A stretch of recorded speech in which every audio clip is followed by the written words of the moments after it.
નમસ્કાર. Doctor Baba Saheb Ambedkar open યુનિવર્સિટીના ચૈતન્ય સ્ટુડિયોમાંથી હું પ્રોફેસર યોગેન્દ્ર પારેખ આપ સૌનું હાર્દિક સ્વાગત કરું છું. સર્જકની આંતરકથા એવી એક મૂલ્યવાન સાહિત્ય શ્રેણી જેમાં આપણે મૂર્ધન્ય સર્જકો સાથે સંગોષ્ઠી કરીએ છીએ. આજે આપણી સાથે છે પ્રોફેસર ડૉક્ટર સુમન શાહ, ગુજરાતી સાહિત્યના વિદ્વાન સર્જક વિવેચક. તેમનો જન્મ 1 નવેમ્બર 1939માં ડભોઈ મુકામે થયેલો. તેમનું પ્રાથમિક શિક્ષણ, ઉચ્ચ શિક્ષણ BA સુધીનું ગુજરાતી અને સંસ્કૃત સાથે ડભોઈની કોલેજમાં થયું. ત્યારબાદ મહારાજા સયાજીરાવ યુનિવર્સિટીમાંથી તેમણે MA નો અભ્યાસ કર્યો અને ગુજરાત વિદ્યાપીઠ ત્યાંથી તેઓ વિદ્યા વાચસ્પતિ એટલે કે PhD થયા. તેમનો PhDનો વિષય હતો સુરેશ જોશી વિષયક અભ્યાસ અને એ મહાગ્રંથ પ્રગટ થયો સુરેશ જોશીથી સુરેશ જોશી. આ બધી વાતો આપણે કરવાની છે. આપણે સ્ટુડિયોમાં સૌપ્રથમ પ્રોફેસર સુમન શાહ સાહેબનું સ્વાગત કરીએ છીએ કે આપ અમારા નિમંત્રણને માન આપીને સ્ટુડિયોમાં પધાર્યા. સરની મુખ્ય ઓળખ સર્જક વિવેચક. સુરેશ જોશી સ્કૂલ એવો શબ્દ આપણે સૌએ સાંભળ્યો છે. સુરેશ જોશી યુગ એટલે આધુનિક યુગ. આધુનિક યુગ અને પ્રયોગશીલ સાહિત્યના પુરસ્કર્તા સુરેશ જોશીના અનુગામીઓમાં, સમર્થ અનુગામીઓમાં પ્રથમ નંબરે જો કોઈ નામ લેવાનું થાય તો આપણે અચૂકપણે સુમન શાહ એમ કહેવું પડે. ખેવનાપૂર્વક, નિસ્બતપૂર્વક, વસ્તુ સંસાર સાથે, શબ્દ સંસાર સાથે જેમણે આજીવન કામ પાર પાડ્યું છે. મને યાદ છે કે અમે જ્યારે ભણતા હતા ત્યારે T.S. એલિયટને સર ભણાવતા હોય કે ભરતનું રસસૂત્ર ભણાવતા હોય, એક સરખી નિસ્બતથી પૂર્વ અને પશ્ચિમની સાહિત્યિક આબોહવા વિશે કે ઓડેનના કાવ્યો વિશે સર પાસેથી અનેક ગણી વસ્તુ સાંભળવા મળે, સમજવા મળે. અમે T.S. એલિયટની વર્કશોપ ટાઈપ ક્રિટિસિઝમ એવું બધું ભણતા અને સાંભળતા સર પાસે ત્યારે આશ્ચર્ય થતું અને એવી જ એક વર્કશોપમાં, એવી અનેક વર્કશોપમાં એમના ટેબલ પર એમને કામ કરતા જોયા છે. આવા એક વિદગ્ધ સર્જક, આપણા સમયના શીર્ષસ્થ વિવેચક શ્રી સુમન શાહ. કેન્દ્રીય સાહિત્ય અકાદમીનો પુરસ્કાર સરના ફટફટિયું વાર્તા સંગ્રહને મળ્યો છે. એ જ બતાવે છે કે તે સર્જનની સમાંતર વિવેચન અને વિવેચનની સમાંતરે સર્જનમાં એકધારી ગતિથી, ચોક્કસ નિસ્બતથી, ખુદનું પણ અણુકરણ ઘોટાય નહીં એવી રીતે, નવોન્મેષ રીતે, જુદી જુદી રીતે પ્રગટ થતા રહ્યા છે. પ્રયોગશીલ આબોહવામાં તેમના સર્જન અને વિવેચનનું વિસ્તરણ થયું છે. એમને સમર્થ સમકાલીનો મળ્યા છે. સુરેશ જોશી જેવા વિદ્યાગુરુ મળ્યા છે અને ઉમાશંકર જોશી જેવા કર્મશીલ સર્જક જે ગામમાં રહેતા હોય એ શહેરમાં એમને ભણાવવા મળ્યું છે. ફરી સર આપનું સ્વાગત કરું છું અને આપને વિનંતી છે કે આપના જન્મ અને શિક્ષણ વિશે થોડી વાતો કરો અને એ રીતે આપણે સંવાદની શરૂઆત કરીએ. સર, સૌપ્રથમ તો આ ઉપક્રમમાં જોડાવાનો મને ખૂબ આનંદ છે. જી, થેન્ક યુ સર. અને તે માટે યુનિવર્સિટીનો હું આભારી છું. Thank you very much sir. અમે પણ રાજી છીએ કે આજે આપ પધાર્યા. આમ તો આત્મકથન એક સારી વસ્તુ કહેવાય, પણ આત્મકથનમાં ભયસ્થાન એ હોય છે કે માણસ પોતાને જે ઠીક લાગે તે કહેવા માંડે અને એનો કંઈ પાર ના આવે. એટલે ડભોઈ મારું વતન, ડભોઈમાં મારો જન્મ અને ડભોઈમાં કોઈ નોંધપાત્ર સાહિત્યકાર કે કવિ ગણવા હોય તો તે દયારામ. જી, દયારામ. અને એ દયારામ સાથેનો એક અનુબંધ નાનપણથી સચવાયેલો રહ્યો. એ જમાનામાં હું ગાઈ શકતો હતો અને દયારામના પદો, ગરબીઓ ગાવાનો ખૂબ આનંદ આવતો. જી. પ્રાથમિક શાળાનું શિક્ષણ બહુ સામાન્ય પ્રકારનું હતું, પણ સાથે ગાયકવાડના જમાનાની ગાયનશાળા હતી. જી. એ ગાયનશાળામાં મેં 3 વર્ષ સુધી શાસ્ત્રીય સંગીતની તાલીમ લીધેલી. અચ્છા, આ વસ્તુ અમારા માટે પણ નવી છે. એટલે પછી એ શાળા બંધ થવા આવી. એ દરમિયાન પિતાજીએ કહ્યું કે આપણે ગવૈયા નથી થવાનું, છોડી દો. એટલે એ છૂટી ગયું. અમારા એક સરસ ચિત્ર શિક્ષક હતા, માધુસ્કર. એ બહુ સરસ રીતે શીખવતા કે ચહેરો કોઈનો આપણે દોરવાનો હોય જી તો એ મોટે ભાગે એક હથેળી જેટલો તો હોય છે, એ વાહ. ધ્યાનમાં રાખવાનું. ઓહો, વાહ. પછી એમને મજા પડતી હતી મને ફ્રી હેન્ડ ડ્રોઈંગમાં. એટલે એક બાજુએ જે હોય એવું ચિત્ર સામે એ પણ. બાજુએ કરવાનું. પણ પછી એમાં એક દિવસ મને એવો વિચાર આવ્યો કે આ તો નકલ કહેવાય, જે ડાબી બાજુ છે એ આપણે જમણી બાજુ કરીએ છીએ. એટલે નકલનો વિભાવ મારા મનમાં તે ક્ષણથી આજની તારીખ સુધી પણ છે. એટલે એ સાહિત્ય અને કળામાં જ્યાં જ્યાં નકલ હોય ત્યાં મને ફાવતું નથી. અને એ બાબતે ઘણું લખ્યું છે આપણે. લખ્યું પણ છે. આ બે વસ્તુઓ નાનપણમાં જોડાયેલી હતી અને એ છોડી દેવી પડી. ડ્રોઈંગમાં હું ઇન્ટરમીડિયેટ ડ્રોઈંગ પાસ છું.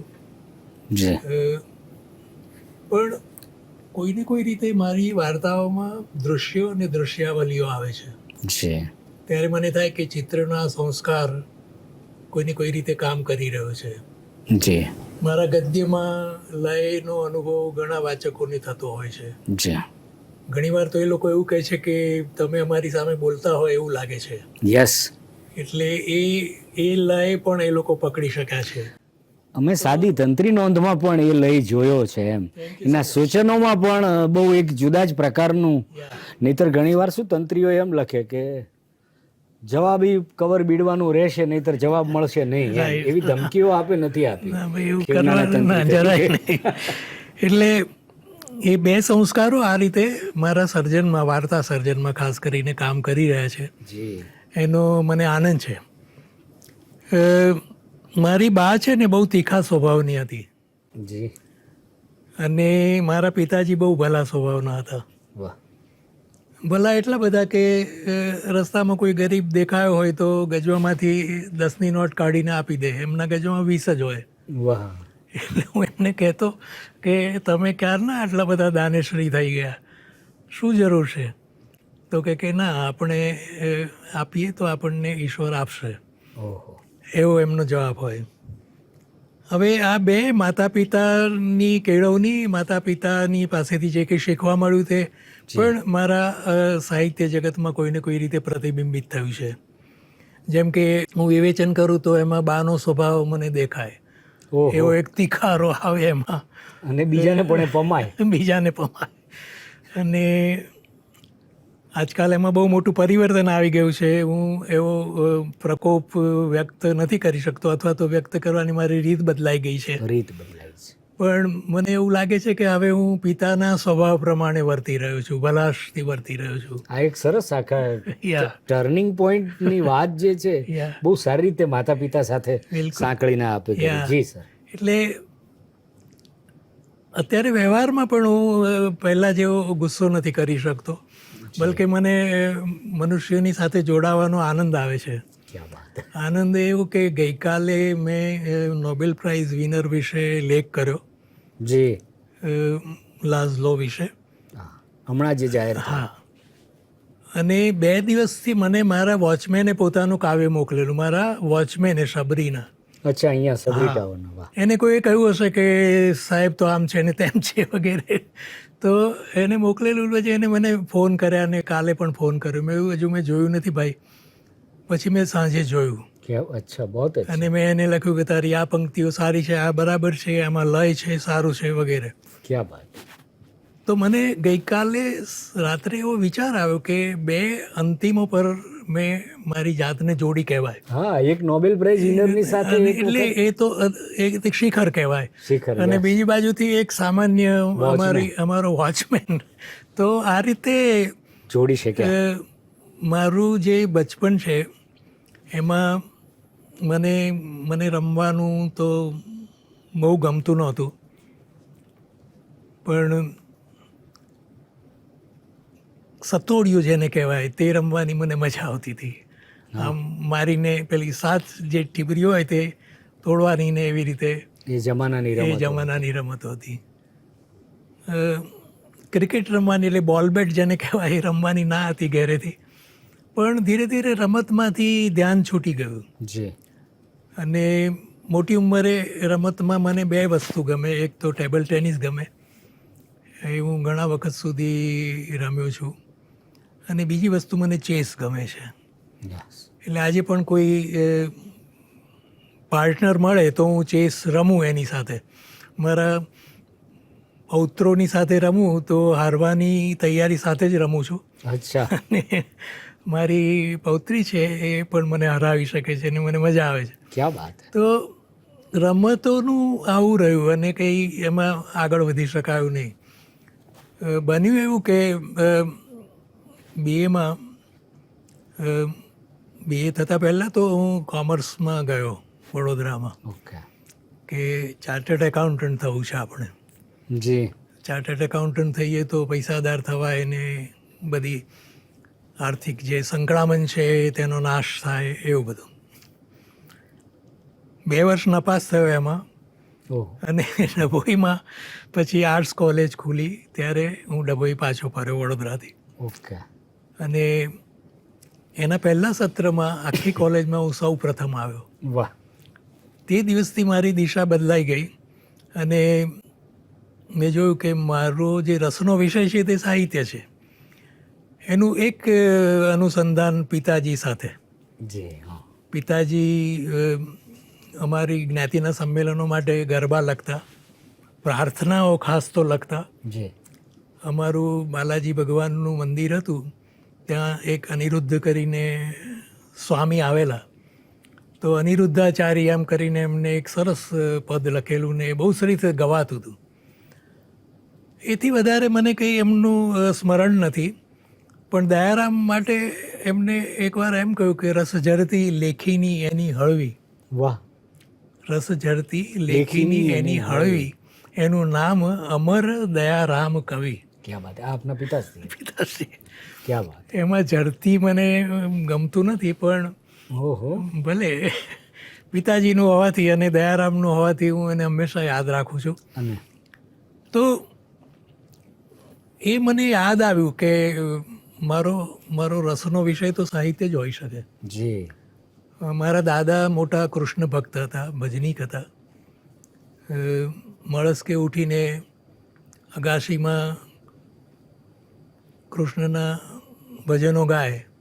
ફળિયાવાળાને બહુ જ તકલીફો પડે કે ભાઈ આટલા વહેલા શું કરી રહ્યા છે ને અમારી ઊંઘનું શું થાય. પણ ભજનોમાં જાય તો ધૂન બોલાવતા સુધી ને પછી સાક્ષાંગ દંડવત પ્રણામ કરે, બેહોશ જેવા થઈ ગયા હોય. ખુદને બોલાવી દે જાણે. બોલાવી દે, એમને બેઠા કરવા પડે. તો એ ભક્તિભાવ મારામાં કોઈને કોઈ પ્રકારે બચ્યો છે એવું મને લાગે છે. એટલે જ વાંસરડી સુધી પહોંચાય. વાસરડી સુધી. હા. વાંસરડી વિશેનું સરનું દયારામના પદો વિશેનું સંકલન છે, સંપાદન વાંસરડી. યસ. અને ત્યાર પછી તો મેં દયારામ વિશે પુસ્તિકા પણ કરી, અને આ જે 7 કવિઓ પુસ્તક છે એમાં એક પ્રકરણ દયારામને વિશેનું છે. જી. અને 7 કવિઓ મારું 95મું પુસ્તક, 95th. યસ. એટલે 100માં 5 ઓછા છે. બધા મિત્રો કહે કે 100 ક્યારે કરશો? મેં એવું 100 મને ઈશ્વર કરવા દેશે તો કરીશ. એટલે હું હોવો જોઈશે ને અહીંયા. સર આપ હશો, પણ આપણે જ્યારે વાત કરી રહ્યા છીએ ત્યારે સરને 86 વર્ષ પૂરા થશે અને 87મું વર્ષ બેસશે. આજે પણ સર આપણી સાથે પૂરી તાજગીથી વાત કરી રહ્યા છે, અને કોમર્સમાંથી એમનું આર્ટ્સમાં આવવું. દયારામ સાથેનું અનુસંધાન આપણે વાંસલડી સંપાદન થકી પણ પામી શકીએ છીએ. સર, સાહિત્યનું આમ તીવ્ર વાંચન અને અનુસંધાન એ કઈ ઉંમરથી થયું? એ લગભગ બન્યું ઇન્ટર આર્ટ્સથી, એટલે કે આર્ટ્સ કોલેજના બીજા વર્ષથી. એનું કારણ અનિરુદ્ધ બ્રહ્મભટ્ટ આવ્યા હતા વડોદરાથી, એ સુરેશ જોશીના વિદ્યાર્થી. અને એ હજી તો બીએ નહોતા થયા અને અમારા પ્રિન્સિપાલ એમને બોલાવેલા. એ આવીને વાતો કરે સુરેશ જોશીની ને વિશ્વ સાહિત્યની, ઓહો હવે ત્યારે તો હું હજી પહેલા વર્ષમાં જ હતો જી, અને હું અભિભૂત થઈ ગયેલો કે આ બધી શું વાતો છે. ક્યાં બાત હે. એટલે તે ક્ષણથી સુરેશ જોશીનું આકર્ષણ થયું અને મેં નક્કી કર્યું કે હવે MA જો કરવાનું છે તો બીજી કોઈ જગ્યાએ નહીં પણ વડોદરા. ક્યાં બાત, બહુ જ. એટલે વડોદરા MA માટે જોડાયો અને સંસ્કૃત તો BAમાં પણ ગૌણ વિષય હતો ને ત્યારે પણ હતો, એમએમાં પણ હતો. MAમાં પણ હતો. MAમાં સંસ્કૃતનું એક સરસ એવું સ્મરણ છે મને. અમારે શ્રીહર્ષનું નૈષધીય ચરિતમ ભણવાનું હતું અને એમાં શ્રીહર્ષના કેટલાક શ્લોક એવા હોય જેના 5 અર્થ થતા હોય એક જ શ્લોકના. જી, એટલે એ પાંડિત્યપૂર્ણ એવી વાત હતી કવિની. અંગ્રેજી શબ્દ છે એરુડિશન. શ્રીહર્ષ એરુડિશન, શ્રીહર્ષનું એરુડિશન, પાંડિત્ય, જી, એને વિશેનો પ્રશ્ન પણ પૂછાય. એટલે મેં નક્કી કર્યું કે જો પ્રશ્ન પૂછાય છે ને આટલો એનો મહિમા છે યસ સર. તો મેં 30 એવા શ્લોકો પસંદ કર્યા જેમાં પાંડિત્ય હોય અને જેના એકથી વધુ અર્થ દરેક શ્લોકના કરવા પડે. વાહ. એ 30નું શ્લોક, પછી એનું વિવરણ, એનું અર્થઘટન વગેરે એક પેજ ઉપર. એવા 30 કાગળ લઈને હું સવારે બેસતો અને પારાયણ કરતો. મને બરાબર યાદ રહી ગયેલું અને એ પ્રશ્ન આવ્યો એટલે મેં એ 30માંથી જેટલા યાદ હતા એને વિશે મેં લખી નાખ્યું. પેલો ભાઈ ઊભો રહેલો જુનિયર સુપરવાઇઝર સપ્લિમેન્ટરી આપું, તું મેં કીધું અહીંયા જ ઊભો રહે, ક્યાં બાત. દૂર ના જઈશ. તો એ થયું. એને કારણે મને બીજા જે પ્રશ્નો હતા તે લખવાનો ટાઈમ ન રહ્યો. પણ અમારે ત્યાં ત્યારે MS યુનિવર્સિટીમાં ક્વોલિટેટિવ જેને કહેવાય, ગુણાત્મક કહેવાય એવી પરીક્ષા હતી. 5માંથી તમે ભલે 1 લખ્યો હોય કે 1.5 લખ્યો ક્યાં હોય, બાત હે. તમારી વિદ્વત્તા તપાસવામાં આવશે. હા બસ એમ. વાહ. તો એ રીતે. અને ત્યારે વાયવા વર્ષે પણ હતો, મૌખિક પરીક્ષા. ઓકે. મૌખિક પરીક્ષામાં મને પૂછવામાં આવ્યું કે તમે આટલું બધું લખ્યું એ કે બહુ સારી વાત કહેવાય, પણ તમે જે પ્રશ્નો છોડી દીધા છે તેને વિશે શું કહેશો? એટલે ત્યારે બાણનું કાદંબરી જોડે ભણવાનું હતું, એ એટલું જ અઘરું. હા હા જી. તો આવા બધા બનાવો બનવાને કારણે મને બહુ જ ઉત્સાહ આવ્યો અને એમ કરતાં કરતાં એક દિવસ તે દરમિયાન મેં વ્યાખ્યાનો કરવાનું ને પ્રશ્નો પૂછવાનું અધ્યાપકોને ને એ બધું તો શરૂ થઈ જ ગયું હતું અને વક્તૃત્વ સ્પર્ધાઓમાં ભાગ લેવાનું એ બધું તો ચાલુ થઈ ગયું હતું. પણ પછી એકવાર મને ગ્રંથમાંથી યશવંત દોશીનો પત્ર આવે છે કે તમે અમારે ત્યાં લખશો. કે બહુ સરસ. હા. આપ ભણતા હતા ત્યારે? ના, હું ભણી રહ્યો હતો. MAનું શરૂઆત હતી કે એવું મને એક્ઝેક્ટ યાદ નથી, જી, પણ લગભગ ત્યારે. તો મેં એમને પૂછ્યું કે શેને વિશે લખવાનું? તો કે તમે શું પસંદ કરો છો? મેં કીધું કે ટૂંકી વાર્તાઓ. તો એમને ટૂંકી વાર્તાના સંગ્રહ મને દર મહિને મોકલવા માંડ્યા અને મેં એનું અવલોકન, સમીક્ષા, વિવેચન જે ગણો તે કરવા જી માંડ્યું. જી. એ મારા કથાપદ પુસ્તકમાં છે બધા. હા જી. તે દરમિયાન લગ્ન ને એ બધી વસ્તુઓ પણ બની અને પશ્ચિમનું વાંચવાનું શરૂ થઈ ગયું. પશ્ચિમનું વાંચવાનું એટલે સૂતા હું વાંચું, રશ્મિતા બાજુમાં હોય ને હું સંભળાવું ને કેટલુંક સમજાય કેટલુંક ન સમજાય તો પણ વાંચવાનું એમ. આ વાત હતી તે દિવસે. ઓહો. એટલે આજે હું વિચાર કરું છું ત્યારે મને થાય છે કે જો આ બધી પ્રાથમિક જેને કહી શકાય એવી એ જો તૈયારી કે એવી જો કેળવણી ન મળી હોત, કેળવણી, હું કેળવાયો ન હોત મારા વડે જ, હા યસ સર, તો કદાચ હું આજે જે કામ કરી શકું છું એટલું ન કરી શકત. તો મારા ગુરુ કોણ એવું મને પૂછવામાં આવે છે ત્યારે હું હંમેશા કહું છું કે સુરેશ જોશી મારા ગુરુ. યસ, આ એ જગ જાણીતી વાત છે. હા, પણ પણ બીજી બાજુથી હું કહું કે હું જ મારો ગુરુ છું. અંદરની જાગૃતિ, અંદરની જાગૃતિ, અખાનું સ્મરણ થાય. યા અને ગુરુ થા તારો તું જ અવર નથી કાંઈ કરવા, એમ અખાએ કહ્યું છે. એટલે આત્મજાગૃતિ અને સ્વ વિષયક સભાનતા, યા અને એના કારણે જે સજ્જતામાં વધારો થાય. right. એટલે એ વસ્તુ હું તમને લોકોને, મારા વિદ્યાર્થીઓને ને મિત્રોને પણ આજની તારીખે કહું છું કે ગુરુ શિષ્ય પરંપરા એક સારી વસ્તુ છે, મને એને વિશે આદર છે, પણ ગુરુ તું તારો થા, બસ તારી જાતે જ. વાહ. તારી કોઈની આંગળી પકડીને ચાલા ન કરીશ કે કોઈના ખભે ચડી ન બેસીશ, એવા બનાવો બનતા હોય છે. હવે બહુ ઝડપથી બધા ચડી નથી બેસી. તો એવી બધી વસ્તુઓ થવા માંડી અને પશ્ચિમનું પછી ઘેલું લાગ્યું ને મારી પહેલી જે નિમણૂક થઈ તે ઉપલેટામાં ઉપલેટા પ્રોફેસર કોલેજમાં. યસ તરીકે સર, થઈ. યસ. અને ત્યારે જે પુસ્તક હતું થ્રી સિસ્ટર્સ, ચેખોવનું હા. નાટક ભણાવવામાં, 3 બહેનો આપે અનુવાદ પણ એટલે કર્યો મને વિચાર આવ્યો કે આનું શું કરી શકાય. છે. વાહ. એટલે મેં એનો અનુવાદ કર્યો યસ. અને એ મારું સૌથી પહેલું પુસ્તક છે. અચ્છા, હા, વેરી ગુડ. એ ખ્યાલ નહોતો sir. Yeah. Sisters is your Yeah. First book. Yeah yes sir. એટલે આમાં શું છે કે મેં કહ્યું એ પ્રમાણે આત્મકથનને કોઈ સ્ટોપ નથી હોતો, પૂર્ણ વિરામ નથી હોતો. ઉપલેટા, પછી કપડવંજ અને પછી બોડેલીમાં આપ આચાર્ય હતા. હા, લગભગ બોડેલી કોલેજમાં આપ આચાર્ય થયા ત્યારે આપની ઉંમર કેટલી હશે સર? બોડેલીમાં જુઓ ને 72 એટલે 32-33. 32. યસ, 32. એટલે યશવંત શુક્લ એવું કહેતા કે ગુજરાત યુનિવર્સિટીમાં 2 બેબી પ્રિન્સિપાલ છે. અચ્છા, આ એમાં એક સુમન શાહ ને બીજા માવલંકર, ઓકે, ક્યાં વાત છે. પુરુષોત્તમ માવલંકર, હા, એ રીતે સાથે. એમના દીકરા. યા અરે વાહ. પણ દાદા સાહેબ માવલંકરના દીકરા પુરુષોત્તમ માવલંકર, પુરુષ પોલિટિકલ યા સાયન્સ. એટલે એમને ત્યાં હું લખતો એમના સામયિકમાં, અને અમારો એક LD માં. હતો. એમ બધું ચાલ્યું અને મજા પડવા લાગી. અને હું પહેલા જ વર્ષે એમએમાં ભણાવવા ગયો. એટલી માહિતી આપીને આપણે બીજા પ્રશ્ન પર જઈએ. જી જી સર, હું પ્લીઝ. ઉપલેટામાં પ્રોફેસર તરીકે જોડાયો હતો ત્યારે ટ્યુટર, લેક્ચરર અને પ્રોફેસર એવા ત્રણ પદ હતા, પોઝિશન હતી. તો મને પ્રોફેસર થવાનું મળ્યું, એનો મને આનંદ હતો. અને મને રાજકોટથી ધર્મેન્દ્ર કોલેજમાંથી પત્ર આવે છે કે તમે અમારે ત્યાં વ્યાખ્યાન લેવા આવો. ક્યાં વાત છે. એટલે બહુ મોટો પડકાર હતો.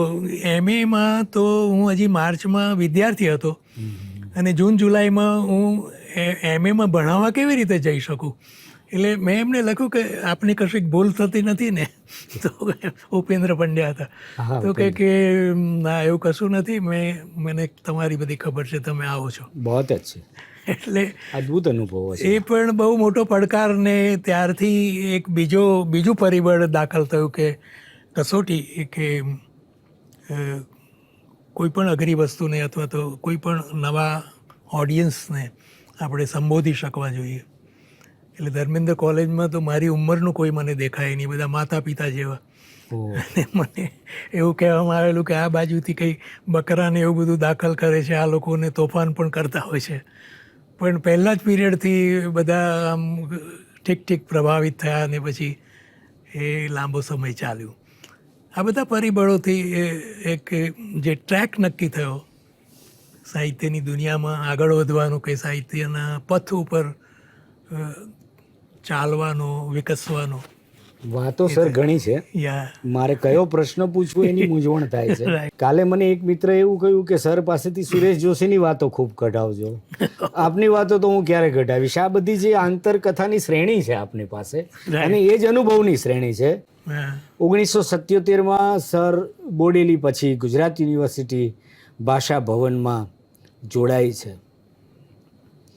ત્યાં લેક્ચરર તરીકે જોડાયા, રીડર અને પ્રોફેસર અને વિભાગ અધ્યક્ષ થઈને નિવૃત્ત થયા.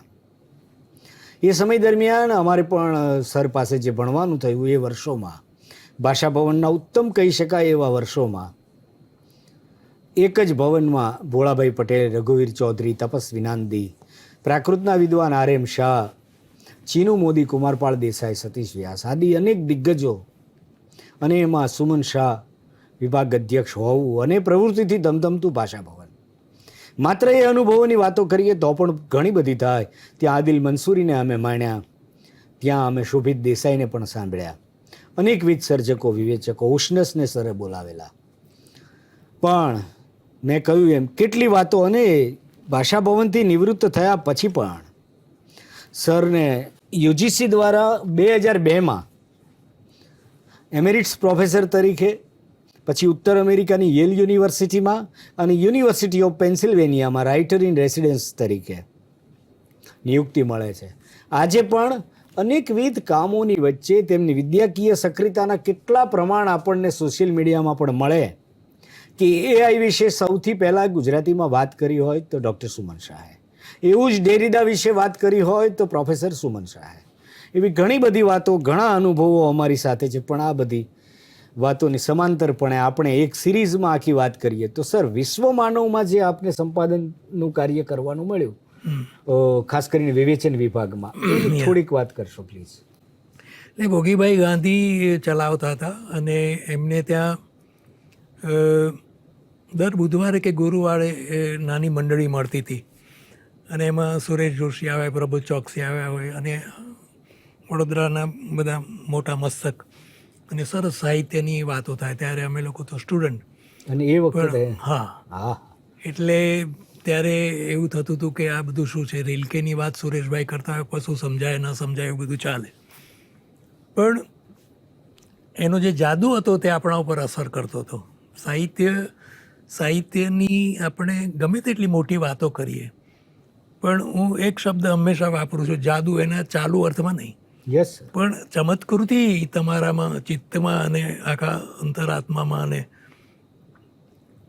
તમારા સમગ્ર અસ્તિત્વમાં એક દીપ પ્રજ્વલન પ્રજ્વલે છે. Yes sir. અને એ કદી બુઝાતો નથી. તો એ બધું જે બનવા માંડ્યું એને કારણે આજે બધું કહ્યું ને કે પ્રોફેસર એમેરેટિસ થયા, પછી આવી રીતે યુનિવર્સિટી ઓફ પેન્સિલ્વેનિયામાં રાઇટર ઇન રેસિડેન્સ તરીકે. પણ તે પહેલાં યેલ યુનિવર્સિટીમાં હું ગયો હતો, યેલ યુનિવર્સિટી, મારો પ્રોજેક્ટ લઈને, problem of literary meaning. Oh. તો બધી યુનિવર્સિટીઓને મોકલ્યો હતો, તો એ યુનિવર્સિટીએ પસંદ કર્યું હતું ને અમે લોકો ગયા હતા. તો જોફ્રે હાર્ટમેન, જે બહુ મોટા ક્રિટિક ગણાય ને બહુ મોટા વિદ્વાન, એમાં પ્રોફેસર, મને કશી ખબર નહીં. એ આમ બ્લુ સૂટમાં હતા અને આમ બાબરી એમની સોનેરી ને આમ પેલો ભાઈ લખતો હતો, એ બોલતા હતા ને લખતા હતા, ને આ બાજુ સેક્રેટરી બેન હતી. એટલે મને આપ્યું બધું કે તમારે આને મળવાનું છે. એટલે મેં વાંચ્યું તો જોફ્રે હાર્ટમેન, મેં કીધું બરાબર છે. પછી કે here is a coffee, T, you can take it, આપણે જાતે જ લેવાની હોય. પછી તો પણ પેલા ભાઈ લખાવ્યા કરતા હતા. એટલે મેં પૂછ્યું કે may I know who is this gentleman? Yes. ઓહો. કે હી ઇઝ મિસ્ટર જોફ્રે હાર્ટમેન. ઓહ. મને એટલો બધો આનંદ થયો. અને પછી ગુરુવારે મળવાનું થયું હાર્ટમેનને, અને એમને બધી વાતો કરી, મારા પ્રોજેક્ટની પણ વાત કરી. પછી મેં કહ્યું કે તમારી વાત મારા ગુરુ અને અમે લોકો કરીએ છીએ અમારી ભાષામાં. તો એને બહુ જ આશ્ચર્ય થયું. વાહ. કે એક રિજિયોનલ લેંગ્વેજમાં મને આટલી બધી વાત થાય મારી, કે કોઈ મને ઓળખે છે, એનાથી બહુ જ ખુશ થઈ ગયા. પછી પુસ્તક આપ્યું, આ કર્યું, તે કર્યું. પછી કહ્યું કે સંસ્કૃતમાં કોઈ ફેકલ્ટી પર નથી સુમનભાઈ, નહીં તો આપણે કોલાબોરેટરમાં તમારો આ આખો પ્રોજેક્ટ કર્યો હોત, એવી વાત કરી. તો એવા ઘણા બનાવો બન્યા. અને હમણાં તો છેલ્લે હું આઈસીસીમાં, એટલે અમારા ગામની કોલેજમાં ભણાવવા પણ ગયો. અને ત્યાં પોલિટિક્સમાં ભણાવશો એવું કીધું. Politics not my cup of tea. Okay.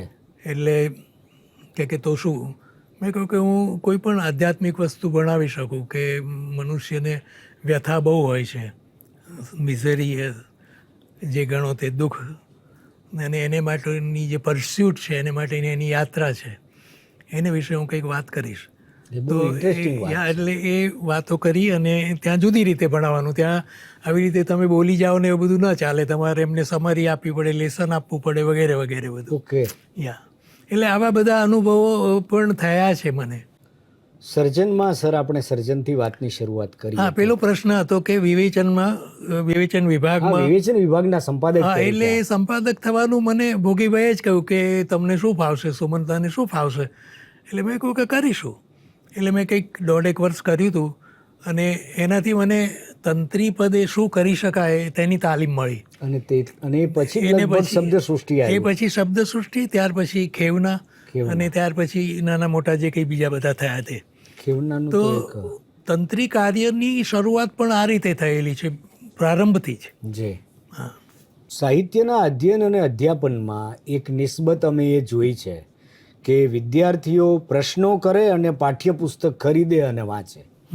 માત્ર ગાઈડ નહીં, એવો એક કાળ આવ્યો કે બજારું માર્ગદર્શિકાઓ પર નિર્ભર રહેતા સામાન્ય કોલેજના વિદ્યાર્થીઓ અને પછી એમાંથી ગળાઈને ચડાઈને ભવનમાં આવે ત્યારે પણ એ પેલી ગાઈડમાંથી એને છોડવાનો અને પછી એને પાઠ્યપુસ્તકમાં રોપવાનો અને પ્રશ્ન પૂછતા કરવાનો, આ એક ભૂમિકાએ આપે અમારી બધા સાથે કામ પાર પાડ્યું છે. એવા સ્વાનુભવે હું આ એમ કહી શકું કે એટલે સન્નિધાન પ્રવૃત્તિ આપે જે ચલાવી એની થોડીક આપ વાત કરશો તો. સન્નિધાન શરૂ કરવાનું કારણ જ આ હતું. જી. કેમ કે હું જુદી જુદી કોલેજોમાં વ્યાખ્યાનો માટે જતો અને આપણા વાતાવરણમાં પણ આપણને ખબર પડે કે નોટો ઉતરાવાય છે, પ્રશ્નો આપી દેવાય છે, ઘણી જગ્યાએ તો લખાવી દે છે, ડિક્ટેશન જેવું કરે છે, આ બધું. એટલે મને થયું કે આ પ્રવૃત્તિનો આપણે નિકાલ કેવી રીતે કરી શકીએ. એટલે એક અધ્યાપક તરીકે આ વિચાર આવે ને પછી એને પ્રયોગની ભૂમિકાએ સાતત્યપૂર્વક ચલાવી. એટલે મારે ઘેર હું મિત્રોને બોલાવતો અને કહેતો, એટલે પહેલી મિટિંગમાં જ કહ્યું કે આપણે આવું કંઈક કરવું છે. તો બધાએ સાહસ સહકાર કર્યો અને એને કારણે એ પ્રવૃત્તિ શરૂ થઈ. લગભગ 28 જેટલા શિબિર આપણે કરી શક્યા અને અધ્યાપકો માટેના સ્પેશિયલ પણ કર્યા, એના પુસ્તકો પણ કર્યા. એમાં મજા તો એ હતી કે યજમાન સંસ્થાને આપણે કહેતા કે ભાઈ તમારે મને 5,000 રૂપિયા રોકડા આપવા પડશે અથવા ચેકથી જે રીતે આપે, પણ ઉદ્ઘાટન બેઠકમાં આપવા પડશે એવું આપણે લખીને આપતા એમને. Yes sir. લખીને એમ પણ આપતા કે મારા જે વક્તાઓ આવ્યા છે તેને તમારે આવવા જવાનું ભાડું આપવું પડશે, પુરસ્કાર આપવો પડશે, આ બધું લખીને આપતા. એટલે ચોખ્ખું કામ, ચોખ્ખું. બિલકુલ. એટલે 5,000 રૂપિયા પહેલાં આપે ને હું લઉં ને પછી આપણે પુસ્તકો કર્યા ને એ રીતે ચાલ્યું. પુસ્તકો ઘણા થયા અને એ રીતે એ પ્રવૃત્તિ ખાસી વિકસી એમ કહી શકાય. સ્વરૂપ સન્નિધાન જેવું પુસ્તક પણ આવ્યું અને મીમાંસા સન્નિધાન પણ કર્યું આપણે. અને ઘણા અધ્યાપકો નવી પેઢીના એમાં તૈયાર થયા, વિદ્યાર્થીઓ. એટલે એ એક મારો એ પણ મુદ્દો હતો. મારા મિત્રો શરૂઆતમાં જોડાયા હતા, પછી મેં કહ્યું ભાઈ લખીને તો આપવું જ પડશે, તો કેટલાક આપે ના આપે ને એ રીતે એમને મેં સ્વૈર વિહાર કરવા દીધો કે ભલે તમે આવો ના આવો ચાલશે. પણ મિત્રો જે જોડાયા, નવા જોડાયા, તે લોકો કેળવાયા, એમને વ્યાખ્યાન કરવાની તક મળી. એમને મોટી જગ્યાએ તો કોઈ બોલાવે ના બોલાવે એ તો પછી થયું, હવેના વર્ષોમાં થયું, પણ એમને કેળવણી મળી કે કેવી રીતે. સાક્ષી. તો એ રીતે મને પ્રવૃત્તિનો આનંદ આવવા લાગ્યો અને એ પ્રવૃત્તિનો આનંદ એને કારણે પછી મેં સુરેશ જોશી સાહિત્ય વિચાર ફોરમ કર્યું. હા, હું એ જ એના વાત પર આવતો હતો કે આપની સાથે ટૂંકી વાર્તાના સંદર્ભમાં વાત કરવાની થાય તો બે રીતે થાય. મને યાદ છે કે વિદ્યાર્થી તરીકે કે ગૃહ પ્રવેશનું પ્રાગટ્ય થાય એની વાત આપ અધ્યાપક તરીકે કરો અને કિંચિત નામે પ્રસ્તાવનાથી વળાંક આવ્યો એવું કાનમાં ગુંજે વાક્ય. અને એ પછી સુરેશ જોશી સાહિત્ય ફોરમ અને સુજો સાફો, સાહિત્ય વિચાર ફોરમ અને સુજો સાફો એ ગુજરાતી ટૂંકી વાર્તાની લિટરલી વર્કશોપ બને. અને આજે ગુજરાતી ટૂંકી વાર્તાને આપણે એમ કહીએ કે વિશ્વની કોઈ પણ ભાષાની સમકક્ષ મૂકી શકાય એવી જો વિકસી હોય તો એનો જ્યારે પણ ઈમાનદારીથી ઇતિહાસ લખાશે ત્યારે સુજો સાફોની વાત એમાં આવશે, અચૂક આવશે કે એની વાર્તાની ચર્ચા થાય. એ પૂરેપૂરી વર્કશોપ એમ. તો સર પણ વાર્તાકાર સુમન શાહ પરંપરા અને પ્રયોગ બંનેના દિગ્ગજ અભ્યાસી એવા સુમનભાઈ વાર્તાકાર તરીકે પોતાને ક્યાં જુએ છે, કયા પ્રયોગોમાંથી કઈ રીતે પસાર થવાનું થયું એની વાત થોડીક. કારણ કે બહુ વિલક્ષણ વાર્તા સંગ્રહોના નામ પણ કાકાજીની બોધકથા, ટેબલની બોધકથા, અવર શું કેલું, ફટફટિયું, પછી ઢીસુમ ઢીસુમ, જે સાહિત્ય વિભાવના અને સિદ્ધાંત વિવેચનમાંથી સુમન શાહની ભાષામાંથી જ્યારે આપણે પસાર થઈએ અને આ વિલક્ષણ શીર્ષકોવાળા સંગ્રહોમાંથી પસાર થઈએ. એક અદ્ભુત વાર્તા વિશે મેં લખેલું છે, જામફળિયામાં છોકરી. એટલી રસાળ લયબદ્ધ વાર્તા અને એમાં વિસ્તરતું પાત્ર અને પરિસ્થિતિ. તો સર વાર્તાકાર સુમન શાહ વિશે પ્લીઝ. વાર્તાઓ લખવાનું તો છે ને બહુ પ્રારંભથી શરૂ થઈ ગયેલું. જી. એટલે લગભગ હું એસએસસીમાં એટલે મેટ્રિકમાં હોઈશ ત્યારથી પણ કોઈ જગ્યાએ કશું પ્રગટ કરવા આપેલું નહીં. ઓકે. પણ પહેલા વર્ષમાં કે બીજા વર્ષમાં આમ કોલેજ મેગેઝિનમાં તો વાર્તા આવે જ આવે, પણ ત્યારે મેં આરામમાં વાર્તા મોકલી હતી. પિતાંબર પટેલ હતા. હા, પીતાંબર પટેલ. તો અમે રાહ જોઈએ કે ક્યારે મારી વાર્તા છે. એમનું પોસ્ટકાર્ડ આવેલું કે ગમ્યું છે, આવશે, એમ એવું કંઈક લખેલું. તો A.H. વ્હીલરનો જે રેલવે સ્ટેશન પર સ્ટોર હતો ત્યાં આવતું હતું એ. એટલે અમે દર મહિને જોવા જતા અને પેલાને કહેતા કે ખરીદી શકાય એવું નથી, પણ જરા જોઈ લેવા. વાહ, શું વાત છે.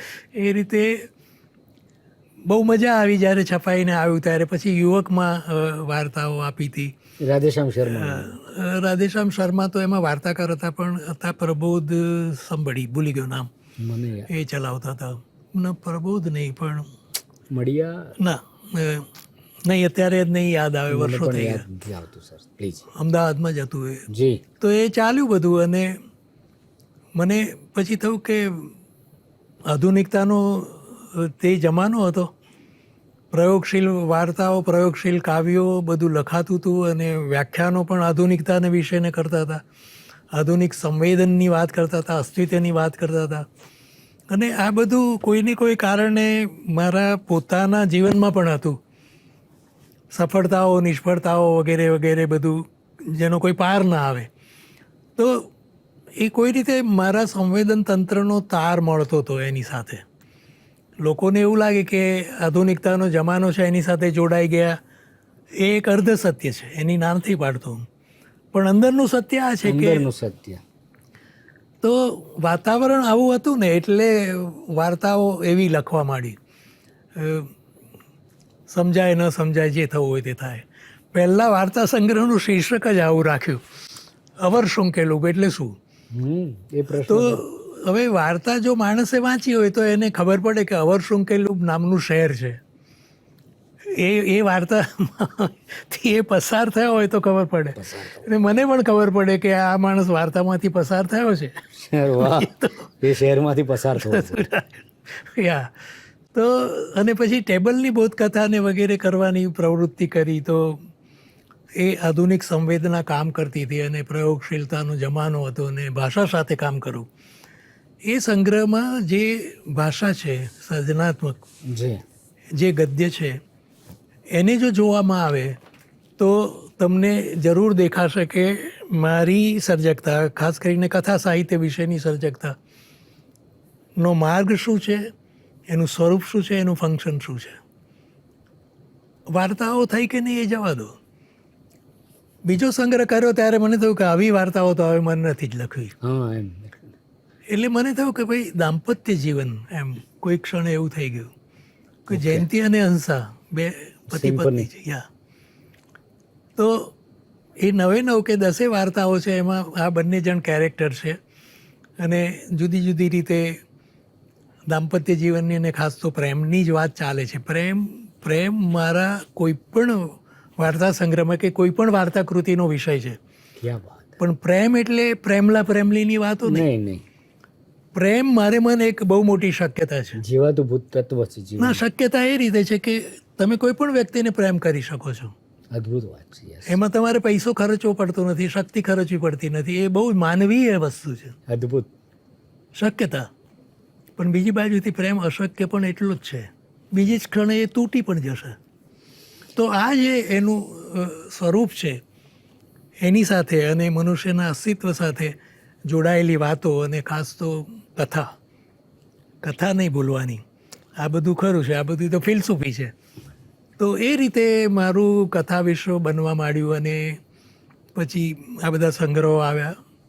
નો આઈડિયા ગેટ આઈડિયા, યસ, કે ડિસુમ તે કહ્યું એ પ્રમાણે, કે કાગા રોડ અનલિમિટેડ. એ રીતે ચાલ્યું બધું. છેલ્લે ટાઈમ પાસ સંગ્રહ આવ્યો. 7 સંગ્રહો થયા. અને મેં લખ્યું છે કે મારે 200 વાર્તાઓ લખવી છે જો થઈ શકે તો, અને 2 એવી થાય જે વિશ્વ કક્ષાની હોય. અદ્ભુત સર. હવે આ મેં કહ્યું તો ખરું, પણ એ જવાબદારી મારી નથી. અચ્છા. હમણાં મેં એક લેખમાં લખ્યું કે મારા વાચકને મારી વાર્તા ગમે છે તો એ સારી વાત છે, પણ એ મારે લીધે ગમે છે એવું નથી માનતો. એ શબ્દ સૃષ્ટિ ને લીધે એના શબ્દના સતને લીધે ગમે છે, મારે લીધે નહીં. નથી ગમતી તેમાં પણ હું જવાબદાર નથી. એટલે કર્તા અને કૃતિને બાદ કરી મને તમે કહો કે અઘરું પડે છે તો એ મારો પ્રશ્ન નથી. મેં ગુજરાતી ભાષામાં લખ્યું છે, વ્યાકરણ સાચવ્યું છે, શબ્દો સાચવે, બીજું શું કરી શકે માણસ? અને એ શબ્દોને અર્થો છે, બીજું શું કરું? દરેક સંગ્રહની પાછળ અનુવચન આપ્યા છે કે ભાઈ આવી રીતે થયું, આવી રીતે થયું, પછી લેખક બીજું તો શું કરી શકે? ત્યાંથી તેલ ન પાકે. ક્યાં વાત! એટલે હવે એના અનુવાદ થાય ને વિશ્વ કક્ષામાં એને છાપનારા મળે તો એ પણ મારો વિષય નથી. હું ક્યાં અનુવાદ કરવા બેસું? અને મને અનુવાદો મારે શોધવા શું કામ જવા જોઈએ? એટલે it is all not my question at all. મૂળ વાત આ છે, હું માત્ર મારામાં જ સ્થિર રહેવા માગું છું, એનું પરિણામ જે આવે તે. આ મારો દ્રષ્ટો છે. ઘણી સૂક્ષ્મ વાત છે. એક સમૃદ્ધ વ્યક્તિ ચેતના અને પ્રજ્વલિત માનસ. સર, મને એ પ્રશ્ન થાય કે આપને ઘણું કહેવા જેવું ઘણું છે અને એ વ્યક્ત થવા માટેની ભાષાની ભરપૂર સમૃદ્ધિ હોય ત્યારે ટૂંકી વાર્તાની સમાંતરપણે નિબંધ પણ આપની પાસેથી મળે છે. નિબંધમાં પણ વ્યક્ત થતું વ્યક્તિત્વ અને એની સ્વરૂપની શિસ્તમાં આવતું હોય અને વાર્તામાં પ્રયોગ ભૂમિકા હોય. વસ્તુ સંસાર એક ફિલોસોફર તરીકે આપને બહુ ગમતો શબ્દ હોય એવો લાગે છે. કશીક વાતચીતમાં એ જ ભણ્યા છીએ અમે વાંચ્યું છે એટલે બોલાઈ જાય છે બહુ સહજ રીતે. તો આપના નિબંધો વિશેની વાત સર થોડી કરશો પ્લીઝ? એટલે નિબંધ લખવાનું કોઈ એવું કારણ નહોતું. પણ નિબંધકાર સુરેશ જોશીના વિદ્યાર્થી અને એક હા એ ખરું, પણ મારામાં નિબંધ શરૂ થવાના બીજા કારણો છે કે હું કોલમ લખતો થયો. જી. એટલે સૌથી પહેલી કોલમ મેં શરૂ કરી સમકાલીનમાં, વેઇટ એ બીટ નામ. અને ત્યારે મને એક વસ્તુની ખબર પડી કે વિચાર વ્યક્ત થવો જોઈએ, એ વિચાર પહોંચવો જોઈએ, અને ભાષા એવી અઘરી ન ચાલે. મારો જે વાચક છે તે સામાન્ય પ્રજાજન છે, શિક્ષિત. આ ધોરણ મેં સ્વીકાર્યું અને એને કારણે મારું જે વિવેચનનું ગદ્ય હતું, સિદ્ધાંત વિવેચનનું કે સાહિત્યના પ્રત્યક્ષ વિવેચનનું, એ ગદ્ય જુદું હતું. અને ત્યાં મને થયું કે મારે એક આદિ મધ્ય ને અંત કહેવાય એવો એક પીસ તૈયાર કરીને આપવાનો છે. જી જી.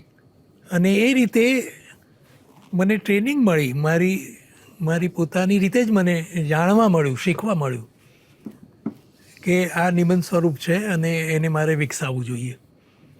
ત્યાર પછી આ બધા નિબંધો શરૂ થયા, વસ્તુ સંસારના કે બીજા જે કંઈ નિબંધ સંગ્રહો છે એ હમણાંના જે સંગ્રહો છે, દાખલા તરીકે લૂઝ કનેક્શન એવો એક સંગ્રહ નથી જોયું સર. બાકી હવે લૂઝ કનેક્શન એટલે બાયલાઇન, મીડિયા મેસેજ, હા, તો એ બધા જે છે, તો લૂઝ કનેક્શનની વાત કરીએ તો કે સંબંધોનું કનેક્શન લૂઝ છે અત્યારે આખા સંસારમાં.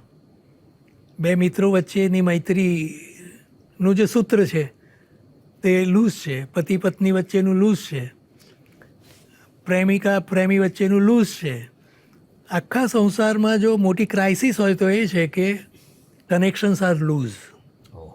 અને આમ આપણે જોઈએ તો સર સોશિયલ મીડિયા વગેરે કમ્યુનિકેશનની આટલી તેજ ગતિ વખતે પણ સંબંધોનું આંતરવિશ્વ આટલું કથળી પડે, લૂઝ અનુભવાય, એ સર્જક કે ચિંતક તરીકે બહુ મોટી પીડાનો વિષય છે ને એ અનુભવ કરાવે સર.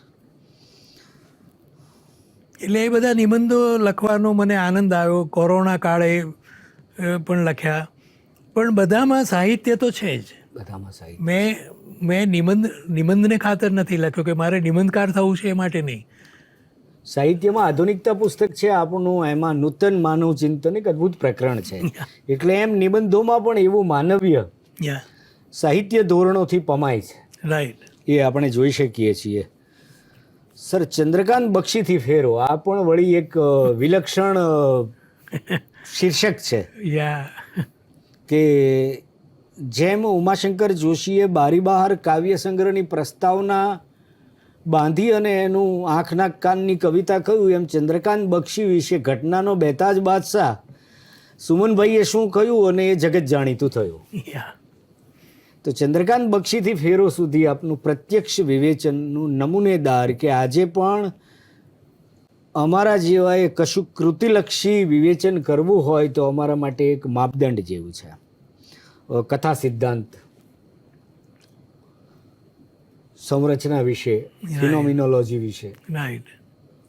આવું બધું કેટલાય ગામડિયાઓને, અમારા જેવા ગામડિયાઓને બોલતા એવું ના કરી દીધા. કહેવાય. કે પેલું બોધલેર ને રીલ કે ને આ બધું તો ક્યાં હે, મને મર્ડર ઇન ધ કથીડ્રલ ને કેવી વાતો સર આપની પાસે સાંભળી છે. વિવેચનની, પ્રત્યક્ષ વિવેચનની ભૂમિકાની એક સૈદ્ધાંતિક વાત આપના તરફથી થોડી લેસનની જેમ અમને. યા હવે પ્રત્યક્ષ વિવેચન કરવું હોય ને તો પહેલી વાત તો એ છે કે જે તે રચનાનું ક્લોઝ રીડિંગ શબ્દ આપણે વાપરીએ છીએ, યસ સઘન વાંચન. એનો અર્થ એ કે શબ્દ શબ્દ, વાક્ય વાક્ય, પેરેગ્રાફ પેરેગ્રાફ તમારે ધ્યાનપૂર્વક વાંચવા જોઈશે. એમાં સપાટી પર જે કંઈ ભાષા છે એમાં જે કંઈ નથી સમજાયું, જે દાખલા તરીકે કોઈ શબ્દ નથી આવડ્યો કે કોઈ વાક્ય તમને અઘરું લાગ્યું છે, તો એ બધું સમજી લો સૌ પહેલાં. એટલે કે ટેક્સ્ચ્યુઅલ રીડિંગ જેને કહેવાય ને, ક્લોઝ રીડિંગનો અર્થ એ છે કે આખું સમજી લીધું. આ યુનિવર્સિટી છે તો એને મેં સમજી લીધું કે આમ બિલ્ડિંગ આ છે, અહીંયા આ છે વગેરે વગેરે. માહિતીની ભૂમિકાએ, એના અર્થની ભૂમિકાએ. આ જ્યાં સુધી નથી થયું, એટલે કે આ પ્રકારનું વાંચન, ત્યાં સુધી પ્રત્યક્ષ વિવેચનનો પ્રારંભ જ નથી થતો, જે ક્લોઝ રીડિંગ વગર છે. ક્લોઝ રીડિંગ વગર. હવે આજે શું છે એ આપણે એમાં નહીં જઈએ, તો બધી બહુ લાંબી વાત થઈ એમાં જશે. પડવા જેવું. હા. હવે આ તમે કર્યું એટલે બીજો પ્રશ્ન સાથે ને સાથે ઊભો થશે કે તમને કોઈ જગ્યાએ મજા આવી, કોઈ જગ્યાએ ના આવી, તમને એક અનુભવ મળવા માંડ્યો એ રચનાનો. દાખલા તરીકે સુરેશ જોશીનું જનાંતિ કહેવાય કે મારી હકીકત હોય નર્મદનું. હા, તમે આવી રીતે ક્લોઝ રીડિંગ કરો છો એટલે તમને એ અનુભવાય છે કે અરે નર્મદ આવો, નર્મદ આવો, અહીંયા કેટલું સરસ એને કહ્યું છે. અને એક પ્રકારનો તમને એ શબ્દ સૃષ્ટિનો આનંદ મળે છે. જે એનું તમે ભાવન કરો છો. વાંચન પછીનો જે શબ્દ છે તે ભાવન છે. પછીનું હું કહું છું એ કહેવા ખાતર કહું છું, એ બધું જોડે જ હોય છે. જે વંચાય છે ત્યારે અનુભવાય પણ છે, પણ એમાં આપણે ન જઈએ. એની સ્ટેપ જો નક્કી કરવા હોય તો આ પ્રમાણે કરીએ કે ભાવન થયું. હવે ભાવન થયા પછી તમને થશે કે હવે એનું વિવરણ કરીએ આપણે આપણા શબ્દોમાં. મને અનુભવ મળે આ યુનિવર્સિટીનો, પછી હું એનું વર્ણન કરું ને કોઈની આગળ, વિવરણ કરું ને કે આવું છે આવું છે, તો એ ત્રીજું સ્ટેજ છે. ત્યાર પછી તમે એનું અર્થઘટન કરો છો. અત્યાર સુધી અર્થઘટન નથી કર્યું એમ નથી, આ હું સ્ટેપ બતાવું છું, પણ બધું એક સાથે જ બનતું હોય છે. અર્થઘટન તો થયું કે આ ફકરાનો આ અર્થ થાય છે, આનો આ અર્થ થાય છે વગેરે, અને છેલ્લે તમે મૂલ્યાંકન કરો છો. તો આ બધા જ સ્તરે પ્રત્યક્ષ વિવેચનનો વિકાસ થવાનો, આદિથી મધ્ય સુધી. કોઈ એક પ્રત્યક્ષ વિવેચનનો લેખ લઈને તમે બેસો તો તમને આ બધું જોવા મળશે, એટલે અથવા તો હું બતાવી શકું. આ સ્ટેપ્સ જો ચૂકી ગયા છો તો લખાશે તો ખરું, લાગશે કે પ્રત્યક્ષ વિવેચન થયું, પણ એમાં કશું હશે નહીં. એ લેખથી સામી વ્યક્તિને, એટલે કે એ લેખના વાચકને કશું મળશે નહીં. એ લેખક વિશે કે એ કૃતિ વિશે, એ લેખકની શક્તિ અને એ કૃતિની જે તાકાત છે એ જો તમારે પહોંચાડવી હોય તો આટલી લાંબી પ્રક્રિયા છે પ્રત્યક્ષ વિવેચનની.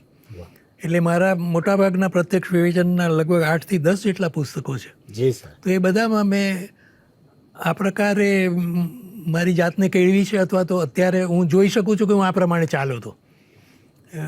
સભાનતાથી હું નથી ચાલ્યો, પણ જેમ જેમ વિચારું તેમ તેમ મને લાગે કે આવા કોઈ પ્રશ્નો પૂછાય ત્યારે મને લાગે કે આ જ રીતે હું ચાલ્યો હોઈશે. Yes yes. અને એમાંથી સિદ્ધાંત બને છે. 95 પુસ્તક થયા આપના. હમણાં જ 7 કવિઓ પરનું પુસ્તક થયું. યા વર્ષો પહેલા આપે ઉમાશંકર જોશી સમગ્ર કવિતાના કવિ પ્રોફાઇલ રાઈટ. એમ રજૂ કર્યું. નિરંજન ભગત વિશે પણ લખ્યું છે આપે. યા દયારામની વાંસલડી વિશે વાત થઈ. એટલે કોઈ એક સાહિત્યમાં આધુનિકતા જેવું પુસ્તક તો અમારા માટે લગભગ આજે પણ ભણતા ત્યારે અને આજે પણ પાઠ્યપુસ્તક છે. યા તો એવી એક સમગ્રલક્ષી વ્યાપક ભૂમિકા વ્યક્તિત્વની, અભ્યાસની, સર્જનની, વિવેચનની.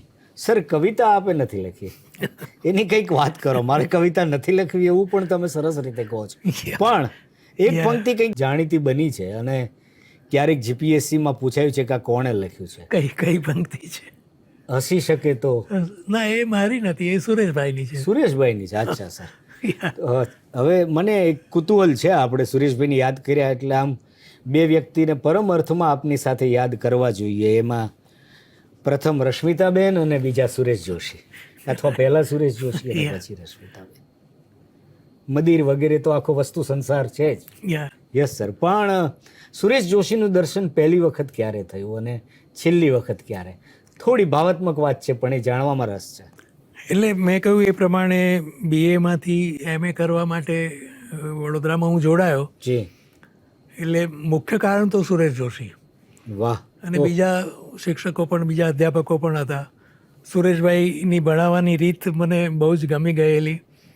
એટલું બધું હસવાનું મળે, એટલા બધા એમના કટાક્ષ માણવાના મળે. દાખલા તરીકે પહેલા વર્ગમાં આમ પુસ્તકોના નામ લખે બોર્ડ પર, પછી એમ કે પછી ઉપર એવું શીર્ષક બાંધે કે નહીં વાંચવાના પુસ્તકોની યાદી. એટલે આખો વર્ગ ખડખડાટ હશે, આટલા નથી વાંચવા, આટલા ના વાંચવા. હવે બધા સાહેબો વાંચવાના પુસ્તકોની, અને આ માણસ આ પ્રમાણે કહે. એવી રીતે કહે કે ભાઈ મુનશી તો એક જ નવલકથાનો નવલકથા. આપણને થાય કે આ સાહેબ શું બોલી રહ્યા છે. એટલે એક વિવેચક તરીકે અજાણતા પણ કેવી રીતે આપનો સૌનો ઉછેર થતો હશે સુરેશ જોશી પાસે. સુરેશ જોશી સાથે ભણવું એટલે એક અદ્ભુત અનુભવ, કોઈ પ્રશ્ન જ નથી. અને એ આવા ઈશારાઓમાં તમને ઘણું આપી દે. અલબત્ત તમારામાં હોવું જોઈએ એ જુદી વાત છે, પણ તમારા અંતરાત્માને જગાડવો, એમ તમારામાં રહેલો સાહિત્યનો જે પદાર્થ છે એને એને એને જગાડવો ને એને કેળવવો ને એમાંથી એ બીજમાંથી વૃક્ષ કરવું, એ તમારા હાથમાં છે. પણ બીજ એ સુરેશભાઈ પાસેથી શીખવા મળ્યો. અને એમના અધ્યાપક તરીકેના અનુભવ મેં કહું કે એકવાર તો અમારા સહાધ્યાયી હતા ભારતીબેન, અને બીજી બહેનો પણ હતી. તો ભારતીબેનને બહુ જ હસવું આવે.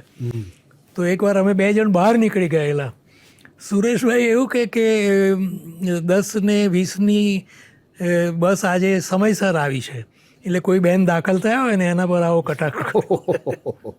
એટલે આવું તો ઘણું છે. સર, આત્મનેપદીમાં શું છે? આત્મનેપદીમાં સુરેશભાઈએ જે લોકોને મુલાકાતો આપી એનો એ સંપાદન આપે કર્યો છે. એનો પરિચય એટલા માટે આ ઉલ્લેખ મેં કર્યો, મારી પાસે છે. અને આપે સુરેશ જોશી શતાબ્દી ઉજવણીના ઓનલાઈન વ્યાખ્યાનમાં પણ આના વિશે વાત કરેલી. પણ આત્મનેપદી અત્યારે જે મિત્રો સાંભળી રહ્યા છે એમના માટે, જેમને સર્જન, વિવેચન, ચિંતયામી મનસા વગેરેમાં એવા વિભાવોમાં રસ હોય, એમના માટે પણ એક ઉલ્લેખનીય એવું પુસ્તક છે. તેથી આપણે ઉલ્લેખ કર્યો. સ્વરૂપ સન્નિધાન થયું, કલા મીમાંસા શબ્દ તો જીવનભર આપની સાથે એ રીતે જોડાયેલો રહ્યો છે. સર, ખેવના જે આપે શરૂ કર્યું એ ક્ષિતિજ પછીનું અત્યંત તેજસ્વી સામયિક હતું એમ કહેવાય. સુરેશ જોશીનું ક્ષિતિજ હતું ત્યારે એવું કહેવાતું કે એ સમયે ક્ષિતિજનું રેપર ખોલતા પણ ઘણા લોકો ડરતા કે આમાં શું હશે. પછી ખેવના આવ્યું, અને ખેવનામાં આપના આગ્રહો, વિવેચનાત્મક આખો દ્રષ્ટિકોણ અને એ બધાથી અમારી પેઢી ખાસી પરિચિત થઈ એવું જણાય છે. ખેવના લગભગ 22 વર્ષ ચાલ્યું. જી. અને 101 જેટલા અંક કર્યા. જી. હવે એ શરૂ કરવાનું કારણ તો એ હતું કે શબ્દસૃષ્ટિ મેં છોડ્યું તો હવે શું કરી શકાય. એટલે શબ્દસૃષ્ટિ 3.5 વર્ષ સુધી મેં એનું તંત્રી પદ સંભાળ્યું. પણ પછી આ રીતે સામયિક તો કરવું એમ હતું જ મનમાં. એટલે ખેવના શરૂ કર્યું. પણ હું એને ક્ષિતિજની કોટીમાં નહીં મૂકું. એના 2 કારણો છે કે મને અમુક મિત્રોનો સાથ સહકાર ન મળ્યો, એ અર્થમાં કે એમની તરફથી મને લેખો વગેરે ન મળ્યા. એટલે એ કક્ષાના જે લેખો થયા એ ન મળ્યું. એ પેઢી અહીંયા નહોતી. એ નહોતી. અને મારે પછી પોતાના અંગત આગ્રહોને કારણે કે જે કંઈ કરવું હતું એ રીતે મેં ચલાવ્યું. કેટલાક વિશેષાંકો કર્યા, એનો મને આનંદ આવ્યો. જી હા. અને એ વિશેષાંકોનું થોડું ઘણું મૂલ્ય છે એમ હું કહી શકું. જી.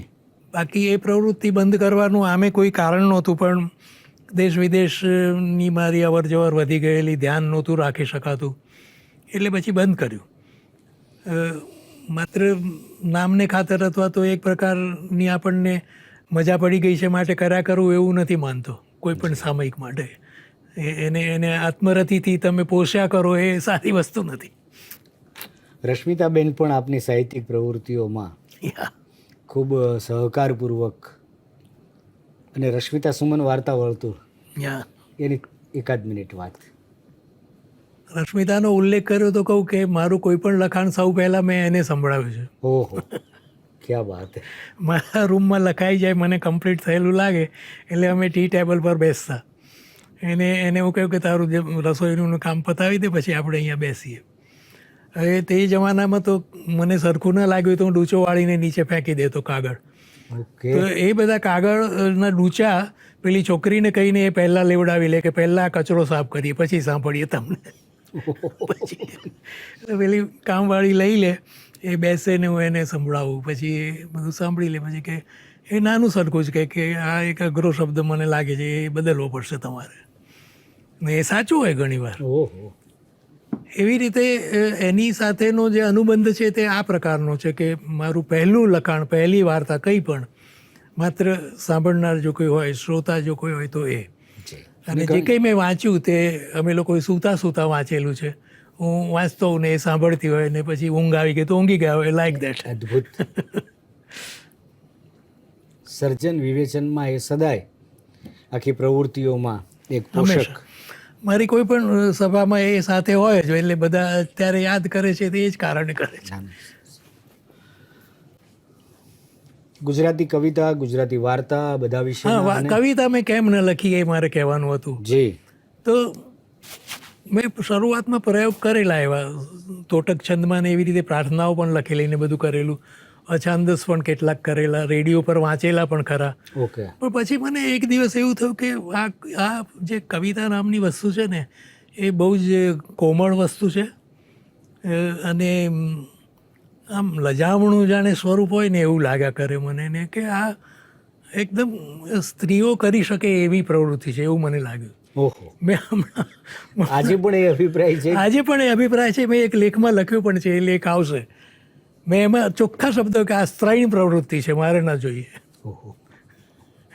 અલબત્ત મેં એમાં તરત જ મેં લખે છે કે દુનિયાના મહાન કવિઓને અને આપણા મહાન કવિઓને માણવાનું, એને વિશે લખવાનું, એના ગુણાનુવાદ કરવાનું મને હંમેશા ગમે છે. તો ઠીક. એવું તરત કહે છે. તો ઠીક. પણ એક આ મારો અભિપ્રાય આપ્યો છે કે હવે બીજી બાજુથી જોઈએ ને તો એમાં શું છે કે જો એમાં નર્યું અમૂર્ત વાતાવરણ હોય છે, ભાવ સૃષ્ટિ સિવાય કશું હોતું નથી, ને એની ઝીણવટો ને એના આકારો ને એ બધી મજા આવે તમને. એટલે એવું આત્મલક્ષી સ્વરૂપ છે. એમાં નથી કોઈ મનુષ્યને સ્થાન, કે નથી કોઈ એમાં કથાને સ્થાન, કે નથી કોઈ નાટકને સ્થાન. જે સારી કવિતાઓ છે આજે કે પહેલાં, એમાં નાટ્ય તત્વ છે, કથા તત્વ છે, બધું છે. આજના બધા જ સારા કવિઓ, કોઈનું પણ તમે નામ લો તો એમાં નાટ્ય તત્વ હવે દાખલ થયું છે, કાવ્યત્વ દાખલ થયું છે, એ તો છે જ. પ્રતિબદ્ધ કવિતા જે હોય એ બધું જ. પ્રતિબદ્ધતાની વાત જુદી છે, એ પાછું એ એક જુદું થઈ જાય છે કે તમે સ્ટેન્ડ લો છો. Stand, yes. જેમ કે 8મું દિલ્હી. હા, તમે એવું કહો કે ભાઈ આ લોકશાહી મને પસંદ નથી, આ ગાંધી વિચાર મને પસંદ નથી, એવું તમારા મનમાં હોય અને તમે લેખ લખો અથવા તો તમે વાર્તા લખો કે કાવ્ય કરો, તો એ તમારી એંગ્યુલારિટી, તમારું એ દ્રષ્ટિકોણ એમાં દાખલ થશે. તો એને હું પ્રતિબદ્ધતા નથી કહેતો ખરેખર. તો ઓકે, તમે એક કહેવાતા રાજકારણની સાથે જોડાઈ ગયા, જમણું ડાબું એ રીતે તમારી વાત ચાલ્યા કરી. એટલે એમાં સર્જકતાથી થોડી દૂરની વાત છે. સર્જકતાથી દૂરની વાત છે. તમે કશુંક અપીલ કરી રહ્યા છો, એ અપીલનું લિટરેચર છે, એસ્થેટિક્સ નથી એ. અલબત્ત જે ઉત્તમ મહાન કવિઓ છે, દાખલા લાઝલોની જે વાત કરી તે નોબેલ પ્રાઇઝ હમણાં મળ્યું, તો એ માણસ જોઈ શકે છે કે આખું ખલાસ થઈ ગયું છે ભાઈ, સંસ્કૃતિ ને સભ્યતા સડી ગયો છે. એટલે એ વાત આખરે વિશ્વ કક્ષાએ આવી છે. તો એને રૂપ આપ્યું છે સાહિત્યનું, કળાનું, નવલકથાનો માણસ છે, કથા લઈને નીકળ્યો નથી બસ. એટલે એ રીતે તમે નીકળો ત્યારે અમુક જ પ્રકારનું પરિણામ આવશે. બાકી તમારી જાગૃતિ હશે તો બધા જ પ્રશ્નો લિટરેચરમાં આવવાના છે. કોને કીધું કે નહીં આવે? મારી કઈ વાર્તામાં પ્રશ્ન નથી, બતાવો તમે. Yes sir, yes. મેં એનું વાજુ નથી વગાડ્યું, હું તમારી સાથે બેન્ડ વેગનમાં જોડાઈ ન શકું. આઈ એમ અ રાઇટર. સર આ અખિલ વસ્તુ સંસારમાં આપ પરમ જિજ્ઞાસુ છો અને મને આનંદ છે અને આશ્ચર્ય પણ થાય છે કે આ ઉંમરે સક્રિયતાનો એક છેડો ત્યાં મળે કે એક યુવાન ઇતિહાસકાર વિશ્વમાં જાણીતો છે યુવલ નોઆ હરારી, એના વિશે પણ આપ વાત કરો છો જે ઉત્સાહથી. અમારી પેઢીના છે ઇતિહાસકાર યુવલ નોઆ. એટલે આ વાતો માટેની મેં અગાઉ કહ્યું એમ વિદ્યા ચેતના ઝંખનાની સમાંતરપણે સ્વાસ્થ્ય, આપનું સ્વાસ્થ્ય ખૂબ સારું છે સર. એનું કોઈ આમ પેલું બધા ફિલ્મ સ્ટારોને પૂછે છે એમ હું નહીં પૂછું, પણ અત્યારે તો આપ સ્ટાર છો જ ગુજરાતી સાહિત્ય. તો એ રહસ્ય શું છે સ્વાસ્થ્યનું? આટલું સરસ કેટલા કલાક કેવી રીતે કામ કરો છો, લખો છો? રશ્મિતાબેન નથીના વિશ્વમાં કેવી રીતે ગોઠવાયા છો? એટલે સૌપ્રથમ તો હું વાત કરું દિનચર્યાની નાની સરખી વાત, કે હું હંમેશા ચા બનાવું. રશ્મિતાથી ત્યારે પણ બનાવું, અમારા અમેરિકાના ઘરે પણ મોટે ભાગે જો ન બની હોય તો હું બનાવું વગેરે.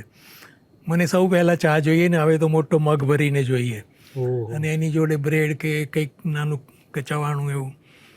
હવે એ થઈ જાય પછી હું સીધો મારા રૂમમાં લખવા બેસી જાઉં છું, અથવા તો વાંચવા બેસી જાઉં છું, અથવા તો ગઈકાલનો જે લેખ હોય એની સાથે જોડાઈ જાઉં છું. વાહ! અને હું એકી બેઠકે 4 કલાક બેસી શકું છું વચ્ચે ઉઠ્યા વિના. હજી પણ પછી હું 12, 12:30 કે 1 વાગે, મારો 1 વાગે અત્યારે જમવાનો સમય છે, તો 1 વાગે હું જમી લઉં, થોડુંક આમ તેમ આરામ કરું, પછી કંઈક મારું ચાલવાનું શરૂ કરી દઉં છું. હવે ઘરમાં ચાલું છું, ત્યાં પણ ઘરમાં ચાલું છું, કેમ કે વિન્ટર હોય તો બહાર ન જઈએ. અહીંયા તો હું બહાર જતો જ નથી, આ છેડેથી પેલી છેડે ચાલી લઉં. તો હું 1 કલાક ચાલું, પછી કંઈક ફોન ચાલવા દરમિયાન હું ફોન કરી લઉં છું મિત્રોને. એટલે એ સમય બંને કામ થાય. Walk and talk.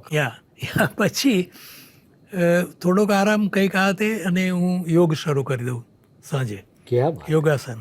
અદ્ભુત. અને એ યોગાસન ને બધું કરીને પછી રાત્રે કંઈ કરવાનું નહીં. આગળના સમયમાં રાત્રે મોડે સુધી જાગીને હું લખતો હતો, એ બંધ કરી દીધું, વર્ષોથી બંધ કરી દીધું, કે રાત્રે કશું જ નહીં. એટલે અમેરિકામાં હોઈએ ત્યારે અમે ટીવી જોતા હોઈએ કે આ કરતા હોઈએ, બધું પરિવાર બેઠું હોય એવું, પણ બીજું કંઈ કરવાનું નહીં. એ લોકો એમના રૂમમાં, મારા રૂમમાં, અને વાત પૂરી થઈ જાય. તો એ રીતે મારી દિનચર્યા ગોઠવાયેલી છે.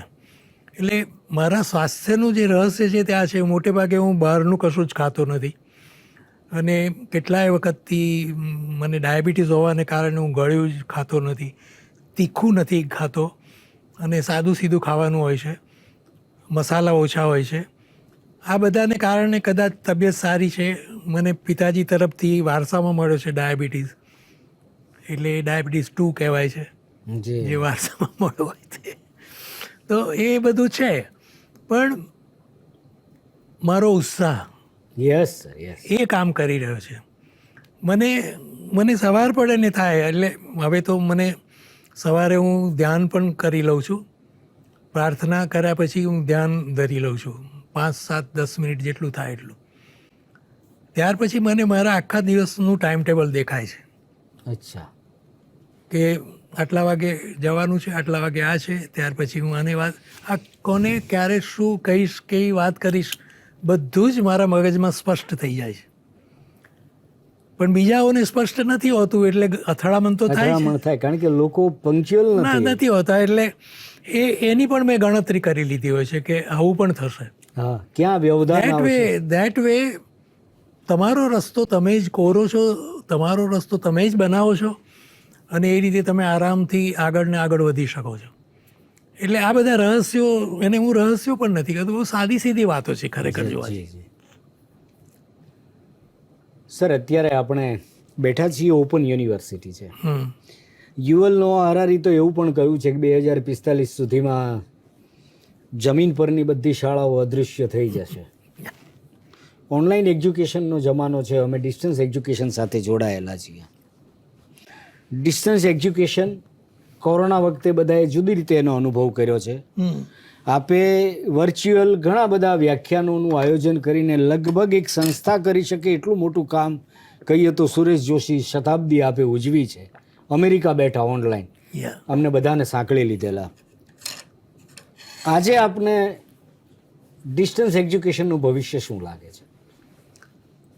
એટલે હરારીની વાત એક અર્થમાં સાચી છે જે કે આપણા પર સોશિયલ મીડિયા અને સોશિયલ મીડિયાની પાછળ જે ઇન્ટરનેટ છે અને અત્યારે હવે આર્ટિફિશિયલ ઇન્ટેલિજન્સ છે, એ આખી દુનિયાને કોઈને કોઈ રીતે બદલી રહ્યું છે. એનો સૌથી મોટો પ્રભાવ તો ટેકનોલોજી પર છે. જે તમારો જે આઈફોન છે ને તે 10થી શરૂ થયો કે 9થી શરૂ થયો, અત્યારે 16 પહોંચ્યો છે જે બિકોઝ ઓફ ધી ટેકનોલોજી. એલાન મસ્કને લોકોને સ્પેસમાં મુસાફરી કરાવવી છે વગેરે વગેરે.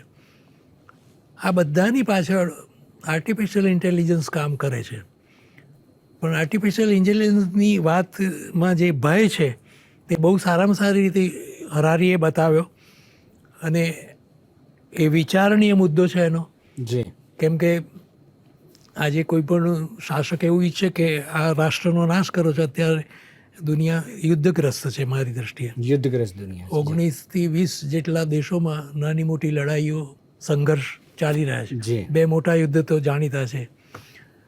તો એવા સંજોગોમાં કોઈ ફરેલા મગજનો હશે અને જો એ પોતાના સાધનોનો આવો ઉપયોગ કરશે તો નાશ થઈ શકે છે. જે પણ એમાં આર્ટિફિશિયલ ઇન્ટેલિજન્સનો કશો વાંક નથી. હમ તમને જ્યારે અણુ શોધાયો અને અણુના 2 ઉપયોગ હતા કે દવાઓ પણ બનાવે અને અણુશસ્ત્ર બોમ્બ પણ બનાવે. તમે બોમ્બ બનાવ્યો અને બીજા વિશ્વયુદ્ધના બે મોટા શહેરોનો નાશ કર્યો અને કેટલી સંખ્યાબંધ લોકો મરી ગયા. જે તો એ તમારા વિવેકનો વિષય છે. એટલે મને આર્ટિફિશિયલ ઇન્ટેલિજન્સનો કોઈ ભય નથી. જનરલ વાત આ છે, ભય આખરે માણસનો છે. માણસનો છે. પણ આ શું તમને આપે છે એ સમજવાની જરૂર છે. તમને દુનિયાની કોઈ પણ વસ્તુ એક જ સેકન્ડમાં આપી શકે છે.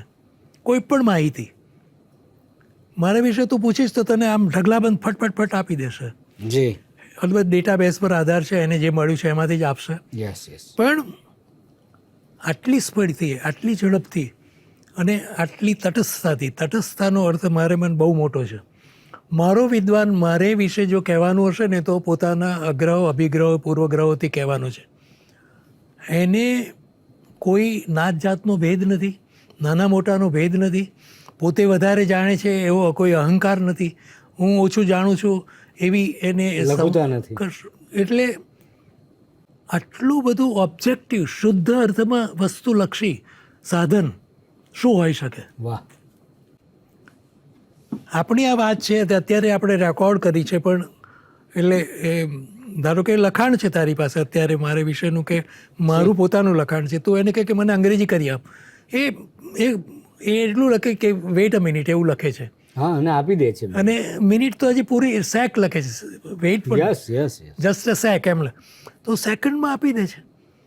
અલબત્ત એમાં ભૂલો હોઈ શકે છે, એ તમારો વિષય છે પછી સુધારવી કે એને જજમેન્ટ લેવું. તમારામાં વિવેક નહીં હોય તો કંઈ પણ બનશે. યસ પણ જ્ઞાનના જગતમાં, માહિતીના જગતમાં આટલી મોટી જે સુવિધા ઊભી થઈ છે એનો વિદ્વાનોએ લાભ લેવો જોઈએ. જી અધ્યાપકોએ, વિદ્યાર્થીઓએ લાભ લેવો જોઈએ. બહુ પ્રેરક અને વાત તમારા જેવી જે યુનિવર્સિટીઓ છે જે પહેલેથી આ ભૂમિકાએ જ કામ કરી રહી છે જી સર. કે તમે તમારી સામે વિદ્યાર્થી બેઠો નથી પણ તમે આ રીતે પહોંચો છો, જી સર. એ રીતે તમે ઓપન છો. તો આ આખું ઓપન વિશ્વ તમારી સામે છે અત્યારે. એટલે જે સંસ્થાઓ થશે, જે વ્યક્તિઓ હશે એને પણ આ રીતે જ કામ કરવું પડશે.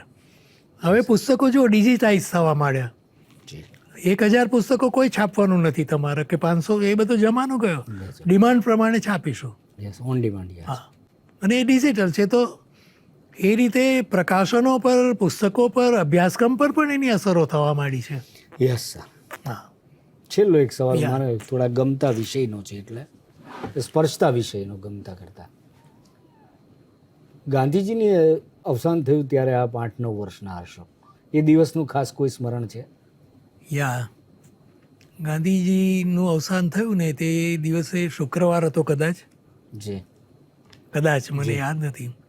પણ દીવડો બુઝાયો, આજે દીવડો બુઝાયો, ભારત દેશનો દીવડો બુઝાયો, એ ગીત ગુંજતું હતું અને હું ગાતો હતો. રેડિયો પર આવ્યું હતું કે આ તે કે એક આ વાત મારા માટે નવી છે સર. એક આખું વાયરલ થઈ ગયેલું.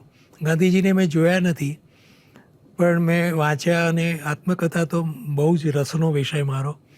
હું ભણાવતી વખતે આમ રડી પડતો હતો, એવું પણ થતું હતું એ જમાનામાં. હવે ન રડી શકું, એ જુદી વાત છે. પણ ગાંધી વિચાર ગુજરાતી સાહિત્યમાં અને સુરેશ જોશી વિચાર, આ બેને સામસામે મૂકીને જોવાની જરૂર છે. ક્યાં વાત હે. પરિમાર્જનની એક આખી ગાંધીજીએ કહ્યું કે ભાઈ તળમાં જાઓ. આ માણસે કહ્યું કે તળમાં બરાબર, પણ શિખર શું છે તે જુઓ, અદ્ભુત. વિશ્વ કક્ષાએ શું થઈ રહ્યું છે તે જુઓ. કળા કોને કહેવાય? આ માણસ કહ્યું કે કળામાં મને રસ નથી, જીવનમાં રસ. મને જીવનમાં રસ છે. આ કસ્તુરભાઈ લાલભાઈની શું કંપનીને બધું તમે શું કરી રહ્યા છો? Yes yes. એ બંને એક જુદા અંતિમો છે, પણ બંને પ્રામાણિક છે. બંને પ્રામાણિક છે અને બંને પાસેથી શીખવાની જરૂર છે સાહિત્યકારે. એટલે એ રીતે મેં એક લેખમાં એનો પણ ઉલ્લેખ કર્યો છે અને હું હજી એને પર વધારે કામ કરવા માગું છું, બંને વિચારો પર. અને મારો એક બીજો પણ વિચાર છે કે શા માટે આપણે ગાંધી કે સુરેશ જોશી આગળ અટકી ગયા છીએ? અદ્ભુત વાત છે. જી સર. આપણને શા માટે કોઈને કોઈ એક દેવ જોઈએ છે જેના શરણમાં બેસીને આપણે વિચારી શકીએ? જી. સ્વાયત્તાની જે વાત છે. સુરેશ જોશીએ જો આકારવાદનો પ્રશ્ન કર્યો સરસ્વતીચંદ્ર સામે, તો આપણે એ સુરેશ જોશીના લેખ વિશે અગેઇન ઇન્ટરપ્રિટેશન કેમ નથી કરતા? Yes sir. હા, એ સીધું સ્વીકારી લઈએ શું કામ. હા, એટલે એ તો સુરેશ જોશીને ગમતી વાત છે. યસ. સુરેશ જોશી કહેતા કે મારે વિરુદ્ધ લખેલું આપણે પહેલું છાપીશું સુમન આપણા સામયિકમાં. બહુ સરસ વાત છે. ક્યાં વાત છે સર. એટલે એ સ્પિરિટની જો ઝંખના કરવામાં આવે, એનો જો વિકાસ થાય, અધ્યાપકો અને વિદ્યાર્થીઓ જો આવી રીતે કામ કરે, આ મારા દાખલાથી જે કંઈ પ્રેરણા મળવાની હોય તે મેળવે, તો હું માનું છું કે ઘણી શક્યતાઓ છે. આજે તમારી પેઢીના મને યાદ છે કે 20 થી 25 મિત્રો તો સરસ રીતે કામ કરી રહ્યા છે ગુજરાતીમાં. એ લોકોના પર મને વિશ્વાસ છે, શ્રદ્ધા છે કે વાત આગળ ચાલશે. તો મને બહુ જ આનંદ આવ્યો અને ફરીથી આભાર માનું છું. Sir, thank you. આપની સાથે ખૂબ રસપ્રદ વાત થઈ. મિત્રો, ગુજરાતી સાહિત્યમાં છેલ્લા 5 દાયકાથી જેમના સર્જન અને વિવેચનની એક ચોક્કસ મુદ્રા અંકિત થયેલી છે, એવા સુમન શાહ સાથે આપણે સંવાદ કર્યો. એમને સમાપનની રીતે આપણે કહીએ તો એમ કહેવાય કે કેન્દ્રીય સાહિત્ય અકાદમી પુરસ્કાર મળ્યો છે, ગુજરાત સાહિત્ય અકાદમી પુરસ્કાર, ગુજરાતી સાહિત્ય પરિષદ પુરસ્કાર. પુરસ્કારના આખા વિશ્વની એક જુદી ભાષા, પરિભાષા અને વિભાવના છે. પરંતુ આ બધા વચ્ચે એક ધબકતું વિશ્વ, એક શબ્દ વિશ્વ, એક શબ્દ સૃષ્ટિ, જે આજે પણ લેપટોપ પર એમ કહીએ કે અમારી પેઢીની કરતાં પણ ટેકનોસેવી એવા આગળ એવા શાહ સાહેબ હંમેશા પ્રેરક રહ્યા છે, માર્ગદર્શક રહ્યા છે. અને આપણે ઈચ્છીએ કે આવનારા વર્ષો સુધી એમનો શબ્દ અને એમનો તપ આપણી વચ્ચે ટકી રહે અને માર્ગદર્શક રહે. સરનો હું યુનિવર્સિટી વતી ખૂબ ખૂબ આભાર માનું છું. અને આ ઉપક્રમ માટે આપણને માનનીય કુલગુરુ શ્રી પ્રોફેસર અમીબેન ઉપાધ્યાયજીએ જે પ્રેરક અને પ્રોત્સાહક નીવડ્યા છે અને આપણે આ શ્રેણી કરી રહ્યા છીએ, એ બદલ એમનો પણ આભાર માનીએ છીએ. યોગેન્દ્ર, તમારો અને આખી યુનિવર્સિટીનો ખૂબ આભાર. Thank you sir. વિદ્યાર્થી મિત્રોનો આભાર. Thank you sir.